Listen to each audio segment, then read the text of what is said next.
A big 9-6 bounce-back win for the Swamp Bats after yesterday's loss. They defeat the North Adams Steeplecats here at Alumni Field. Sean Massa, Bryce Molinaro. Bryce, your first AB, ground inning-ending double play in the first, ends a threat. Your second AB, you come up with 2 men on, 1 out, and you hit that monstrous 102 exit velo, 395 home run. What's your mindset going into that AB, and how did it feel trotting around watching a no-doubter?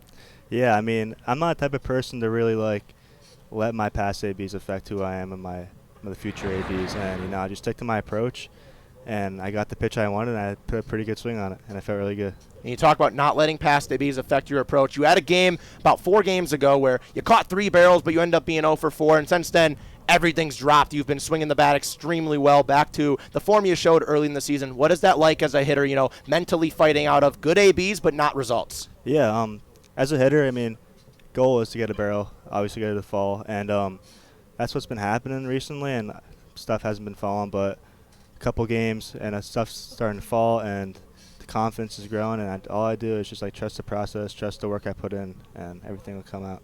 And then now we're nearly, we can say 65-70% of the way throughout the season. You guys are sitting 0.5 games behind the division in a crowd that hasn't seen this close of competitive baseball in a long time. They've shown out for you guys multiple times this year. What's that like from your perspective every night playing in front of these fans? Yeah, the atmosphere is unbelievable.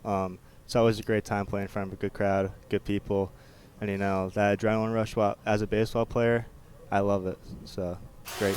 Thank you, Bryce. Bryce Molinaro, Sean Massa signing off after a big bounce-back win for Keene. It's 5 of their last 6. They still trail Vermont by half a game, but knocking on the doorstep of the best record in the NECBL.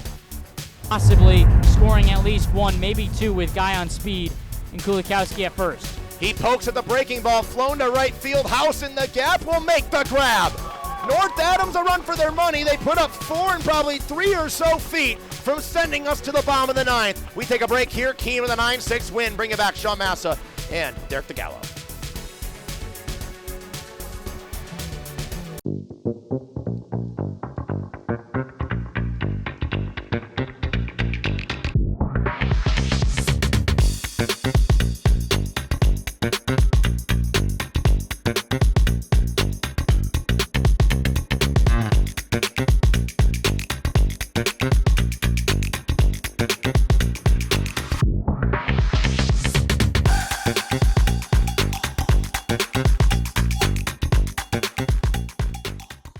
At M&T Bank, we believe in the power of together. Together, we can help your business grow. Together, we can move communities forward while giving back. Together, we can help your family spend more time on what matters most. And together, we can achieve more than ever before.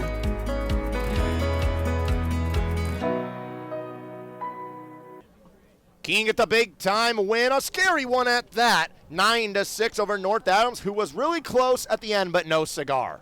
Yeah, and it's tough when you're coming into a game where you score 2 runs in the first 4 innings, then you don't score a single run from 5 to 8, and you plate 4 in the 9th. Perron hits that ball pretty hard. You thought that one was out. I thought it was going to hit the wall, and when you're looking at this from a North Adams perspective, you get 10 hits. You're happy with the 10 hits. You're happy with the late action from your offense, getting 4 runs in the 9th. The pitching, it's okay. You give up 9 runs. You want a little bit better in terms of that pitching staff, but then the rest of the way, you got a day off tomorrow. Then you got a doubleheader against Newport. That's going to be a big day. You're going to hope those 4 runs in the top of the 9th help them in their next game against Newport. So Keene at the big-time bounce-back win here at Alumni Field. Let's take a look at the out-of-town scoreboard. 3 other games around the NECBL, 1 of 4 today here at Alumni. Mystic fights back and beats Upper Valley, and the Schooners are hot. They ride 11 runs in the middle 4 innings to come back from down 3-0 after 2. Vermont up top on Sanford in the bottom of the 9th inning. Vermont scored 4 in the top half of the first on the road and have not looked back. Ocean State beating Newport right now. Ocean State in that one looking for a big bounce-back win. They are going off of 4 runs in the top half of the 7th that right now are the difference over at Cardines Field. The upcoming schedule for the Swamp Bats as we look around, an off day tomorrow for Keene, but a team that has a lot of action going on. The off day tomorrow, but then they face their kryptonite, the Sanford Mainers, who broke up their 4-game winning streak and have won 5 of the eventual 8 meetings this season. The Danbury Westerners for the 3rd and final meeting, an off day. Then they face the Vermont Mountaineers in Montpelier once again, a team that's right above them, still 0.5 games if Vermont can close out the game at Goodall Park. From our broadcast director, Stephen Pierce, our graphics producer, Ryan Hearn, our director of analytics and scouting, Milton Dauber, I'm Sean Masso with Derek DeGallo, signing off from Alumni Field. The final score is a 9-6 win for the Swamp Bats, who have now won 5 of their last 6. This has been a production of ESPN. All ESPN productions are aired and archived on the ESPN app.